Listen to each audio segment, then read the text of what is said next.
Now it's my distinct and great pleasure to introduce our graduation speaker, Mark Vlasic. Mark Vlasic has served as a soldier, a lawyer, a prosecutor, a professor, and a diplomat, and he's worked for the White House, the Pentagon, the World Bank, the United Nations, and in international law firms. He's currently Senior Fellow and Adjunct Professor of Law at Georgetown University and a Principal at Madison Law and Strategy Group, where he heads the firm's international practice. At the World Bank Group, he was the first head of operations of the Stolen Asset Recovery, STAR initiative, where he worked on high-profile cases like the Sani Abacha Nigeria case and the Juan-Claude Duvalier Haiti case, amongst others. In U.S. public service, Mark was a White House Fellow, an advisor to the President's Special Envoy to Sudan, a Special Assistant to the Secretary of Defense, being awarded there the Office of the Secretary of Defense Medal for Exceptional Public Service. He served in the Executive Office of the President and the Office of the U.S. Trade Representative, where he worked on WTO and ministerial issues. He was appointed to the USTR and Secretary of Commerce's Industry Trade Advisory Committee on Services and Finance Industries, and he was designated a representative to the Secretary of State's Overseas Security Advisory Council. As an Army officer, he was awarded the Army Commendation Medal. In other roles, Mark was a prosecution attorney at the UN International Criminal Tribunal for the former Yugoslavia in The Hague, where he was a member of the Slobodan Milosevic and General Radislav Kurstic Srebrenica trials and investigative teams. Mark has advised the U.S. National Intelligence Council. He was on the U.S. delegation to the Pan Am 103 Lockerbie terrorist bombing trial in the Netherlands, and in 2005, he was part of the select team that trained the Iraqi judges that tried Saddam Hussein. He's received more international awards and honors than we have time to count, never mind for me to list. From that, Army Commendation Medal awarded to him as an Army officer, to the World Economic Forum in Davos, naming him Young Global Leader in 2013, and the list goes on and on. The UN Alliance of Civilizations, the British-American Project, the U.S.-Japan Leadership Program, the U.S.-Spain Council, the National Committee on U.S.-China Relations, and the Young Leaders Forums of both the Council for the U.S. and Italy and the German-American Council. Mark is a member of the Asset Recovery Experts Network and the International Institute of Humanitarian Law. He won a Council on Foreign Relations and International Affairs Fellowship, and also the inaugural Frank Wheat Award for his leadership and dedication to pro bono and community service. In all, he has worked, studied, and traveled in over 90 countries. Mark Vlasic is, in other words, a one-man international studies program, and we're absolutely thrilled to welcome him here to give the commencement speech at our PICS graduation ceremony. Mark.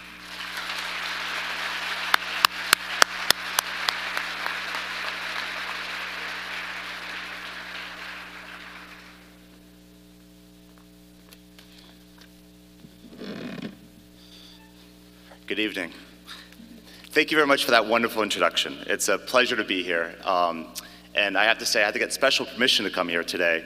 Turns out my mom went to Ohio State, and I guess you guys have some sort of rivalry going on. She understands how important this day is to all of you, so she gave me special dispensation to come. So please accept her congratulations as well as my own. I want to thank also Rob and Natasha and the entire staff and faculty for having me, and frankly, congratulations to your speaker. What a wonderful, wonderful individual.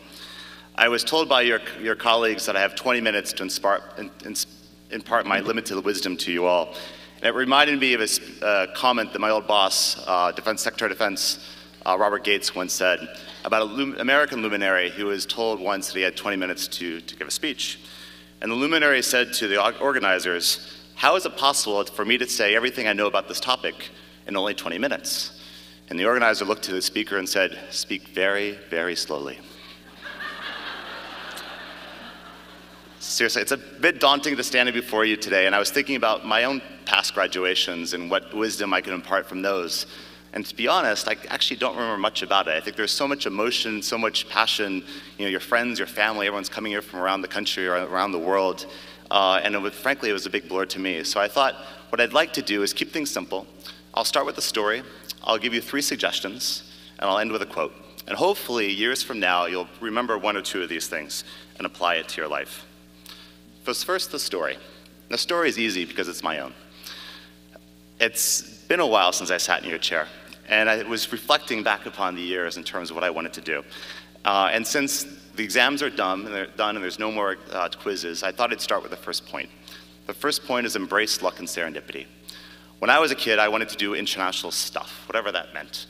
And I figured the way to start would be to go to university, much like you did. And I wound up going to Georgetown. I studied business, theology, and government.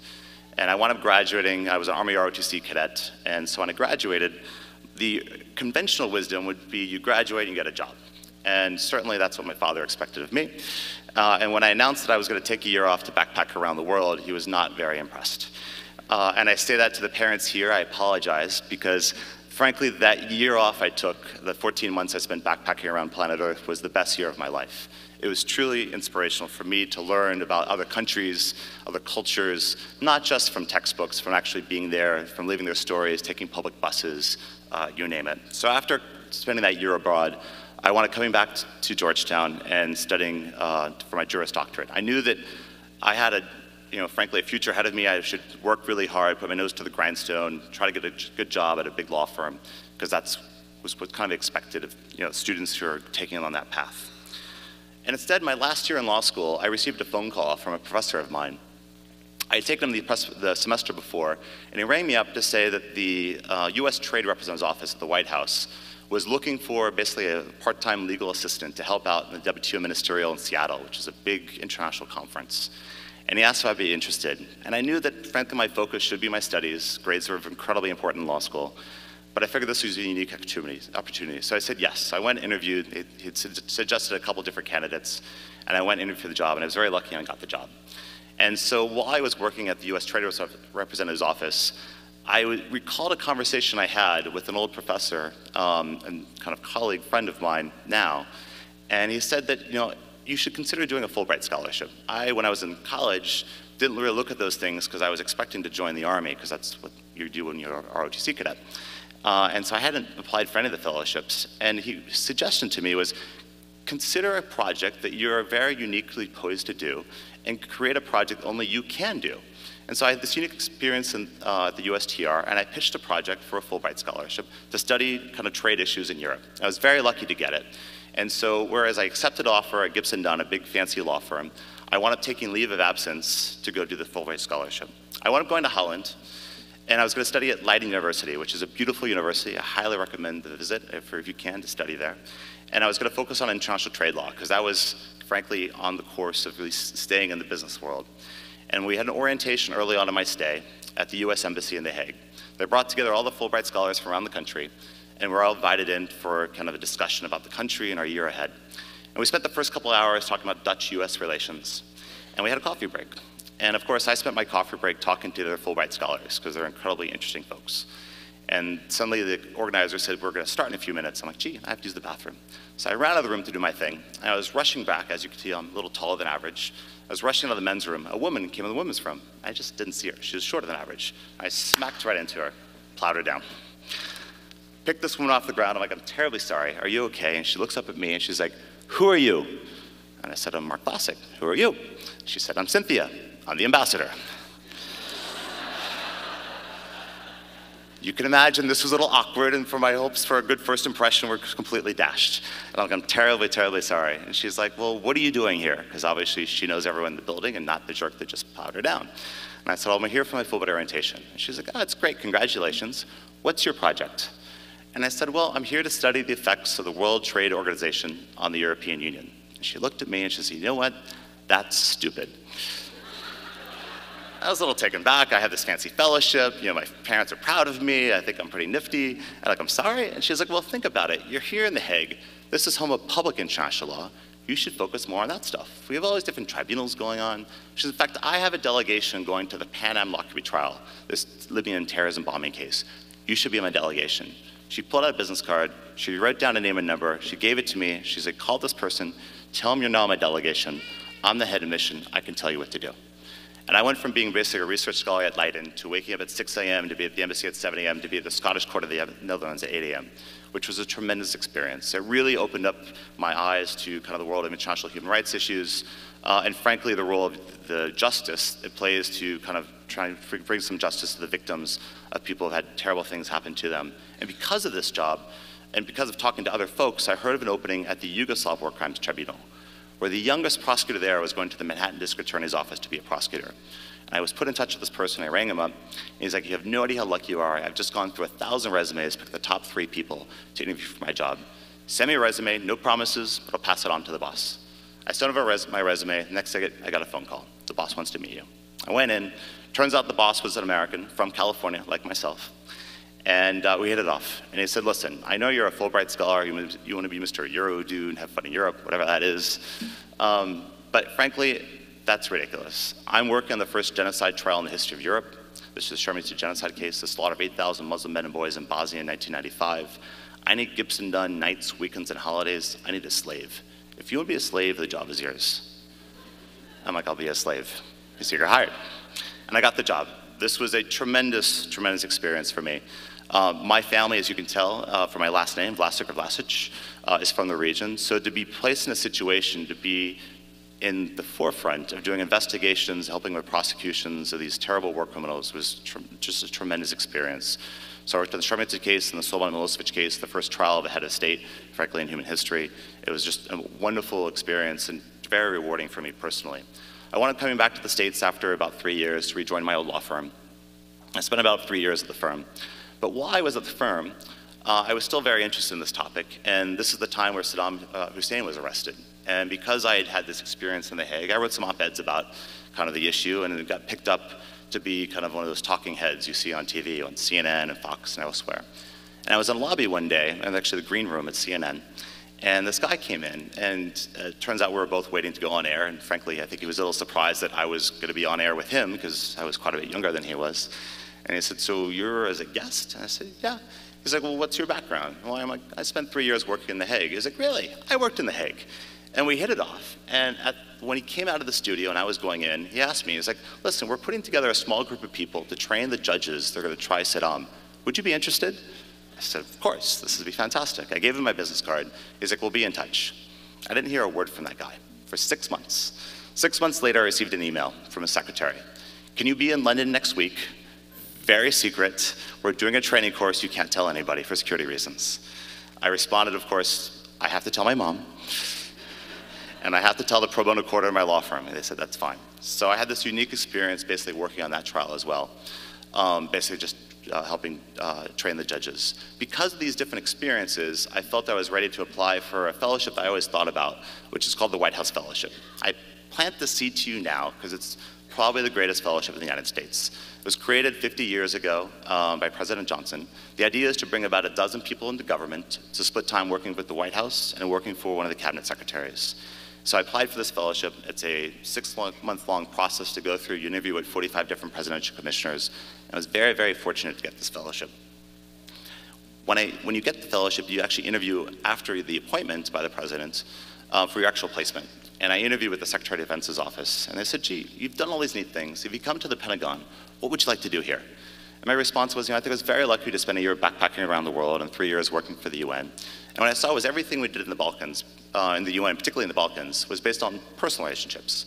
If we were to do a search warrant in eastern Bosnia, and I worked on a lot of search warrants in eastern Bosnia, we needed the help of the US military, the British military, and the Italian cabinet area for riot control, which involved myself and our team flying down to Sarajevo, talking to the generals down there, and ideally the plan, the team, and us personally.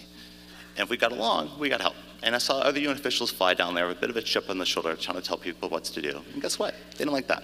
They got no help.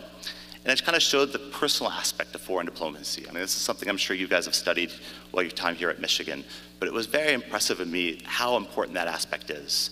And to be in a position to basically fly around the world with Secretary Gates and see the fact that countries have red lines at different sides where they can't really do much beyond that, but there's a wiggle room. And that's where the personal aspect comes involved. So I had a chance to do that, and from there I was introduced to Bob Zoellick. He had just joined the World Bank as president, and I was put in touch with him. So we had a chance meeting. It was meant to be for 10 minutes. Went an hour and 10 minutes. We hit it off, and he said, listen, I'd like you to come join the bank. And he invited me to help set up his first initiative there, which is called the Stolen Asset Recovery Initiative, which helps countries track down and recover stolen assets from past dictators and grand corruption cases. So I was very fortunate to be the first head of operations there, help manage our country teams and work with our teams around the world. From there, I left to try to find a balance between academia and private practice. And interestingly enough, I told you the reason I took that year off to backpack around the world was because I love the great civilizations. I wanted to see the archaeological wonders of the world. And now one of my projects is actually trying to see if we can put together a possible global stakeholder engagement group focused on the challenge of looted antiquities from the Middle East. You know, ISIS controls a landmass about the size of England between Iraq and Syria. The treasures, the undiscovered treasures, frankly, of our time, are being dug out of the ground and presumably going into international markets, thereby increasing terrorism financing. So we're trying to look at something to bring that back to reality and hopefully to limit the funding going to these terrorists. The reason I tell this story is because at every stage of my life, I was offered a choice between a conventional choice that frankly made a lot of sense and doing something different and following luck and serendipity. And I encourage all of you to consider taking those opportunities when they come to you. And they say that serendipity is kind of a mix between, preparation means opportunity. And frankly, for every job you do, much like the work you've done in this university, you've got to be really good at what you're doing. But when something comes along, take the chance, do something different. So, and that says, I say that even when it goes against your natural instincts. When I grew up, I came from a very modest background. I remember studying at Georgetown, and I grew up in California. So when I got to DC, it got cold. Not cold like Michigan cold, but DC cold. But if you're from California, it's still cold. And I remember saving money to buy a jacket. And I remember thinking, like, I don't want to worry about money. That's one of the reasons I went to law school. And when I was offered the opportunity to work in the tribunal in The Hague, that effectively meant I was taking a $100,000 pay cut. So for some kid that wasn't making much money ever, that was a big pay cut for me. But frankly, I had much more job satisfaction and much more meaning in my life by doing something greater than myself, trying to bring some sense of justice for people whose entire families were slaughtered before them. So my suggestion to you is embrace luck and serendipity. Now you're supposed to offer advice in threes, so I'd have to have 2 more points for you. The second point is be nice to your friends and colleagues. That sounds pretty simple. But what I think is interesting about getting older, and as I tell my students, one of the few upsides about getting older is your friends become big shots. It's actually really true. You know from your classmates there is an immense amount of talent and passion and ability. And you guys, as you get older, will be in a position to watch each other excel. And I've seen that in my own graduating class, my own classmates from Georgetown. My classmates include folks that are, one serving as an ambassador, one serving as a congressman, one's been serving as running an international nonprofit based in Geneva, one's a billionaire. All these folks have taken their own paths, and every person's applying themselves in different ways, making their country, their planet, and their families a little bit better. And you're in a position to help inspire and mentor each other as you grow up and do great things. The third suggestion I have for you is find a balance in life. As I tell my students, it's unlikely to have everything all at the same time. But it's quite possible to try to have everything over a lifetime, over a career. There'll be chances and opportunities you have in life and jobs where you may have a job that drives incredible passion, that you love the job, but frankly, it's not going to pay much. You may have jobs that pay you, frankly, very well, but you'll have no passion with it. And you may have jobs that are a bit of a combo, but frankly, it will leave you with very little time with your friends and family. And my suggestion to you is understand that you will have this balance. Don't stress out about the fact that you have to have everything all at the same time. And with that, I would suggest that I had an experience that kind of underscored that. When I was in government, I had a chance to have lunch with a hero of mine. I really respected everything this person had done his entire career, and he's done pretty much everything. And I asked him, what do you know now that you wish you knew when you were age 32? I was 32 at the time. And he said, I just retired. And he sat back and kind of thought about it. He said, at the end of the day, you have 3 things. You have your reputation, your good works, and your family. He's like, frankly, I've spent most of my career focused on the first 2. And I let the last one kind of fade. He's like, I missed a lot of firsts. I missed a lot of first baseball games, first plays, first swim meets, a lot of firsts for jobs that were very important. And I'm sure that every one of those firsts, I was at a very important meeting with very important people. But frankly, my kids remember that I wasn't there. And frankly, as you get older in life, you miss that opportunity and you miss that relationship you have with your kids. He's like, so trying to find that balance is incredibly important. And that underscored actually a point that an old boss mentioned to me once when I was working at the Pentagon. He said, as much as you love the job, it will never love you back. So try to find that balance. But with that balance, I challenge you to try to find some way to make some impact in the world, whether it be internationally, locally, or somewhere in between. And with this, I'll share with you a quote it's one of my favorite quotes from one of my favorite presidents. In 1910, Theodore Roosevelt gave a speech at the Sorbonne in Paris. I won't read the entire speech to you because I know you have a reception to go to. But the speech is called The Citizenship in the Arena. It's oftentimes referred, Citizenship in the Republic. It's oftentimes referred to as the Man in the Arena speech. Now, I say that with some hesitation because know that Roosevelt gave the speech in 1910. So when you say man in the arena, I think he was being very inclusive. And I hear that 75% of this class is women. So know that he included all of you all. But when he gave the speech, one section reads as follows. Roosevelt says, "It is not the critic who counts, not the man who points out how the strong man stumbles, or where the doer of deeds could have done them better. The credit belongs to the man who's actually in the arena, whose face is marred by dust and sweat and blood, who strives valiantly, who errs, who comes short again and again, because there is no effort without error and shortcoming, but who does actually strive to do the deeds, who knows the great enthusiasms, the great devotions, who spends himself in a worthy cause, who at best knows, in the end, the triumph of high achievement, and who at worst, if he fails, at least fails while daring greatly, so that his place shall never be with those cold and timid souls who know neither victory nor defeat." You're immensely fortunate to be graduating from a wonderful institution, to be leaving here with friends for life. But you're in a position to make the world a better place, and I urge you to take that challenge, to be that man or woman in the arena, and to take risks. And I'd say that taking risks is hard, because for someone who's used to success, as many of you guys are, there will be failures. But without failures, there are frankly very few wins. When I applied to be a White House Fellow, the first time, I failed. I went all the way to the national finals. It's a 6-month process. I went all the way to the Naval Academy, spent 4 days interviewing with 30 presidential commissioners, just these luminaries in government and business and public service. And frankly, I was pretty optimistic I got it. And when I got the call that I didn't get it, I was pretty crushed. Not just for me personally, but because I had kind of friends and mentors and supporters out there that knew I was applying, that were kind of cheering for me. And I kind of felt like I let them all down. And I remember emailing kind of a friend and mentor of mine who had served as the chief kind of international lawyer for the US government. And I told him basically, I'm sorry, I let you get out and I apologize. And he wrote back an email and he said, "Mark, never mind. Life is riddled with failure. My entire life has been one of failure. For every pearl in my bio, there are at least 2 failures. People only put the positive stuff in their bios." And I thought about that. That really spoke to me, because you've seen my bio in the back of your program, and you heard a lot of the bios from Rob. There's only good things there. From that bio, you wouldn't know that I was rejected from Georgetown Law School, I was rejected from Georgetown undergrad, I was rejected for a Fulbright scholarship, I was rejected for the White House Fellow, as many other rejections. The difference is, how do you deal with those rejections, and how do you deal with those failures? And how do you learn to build resilience, to overcome those things, to try to apply yourself and make the world hopefully in a slightly better place?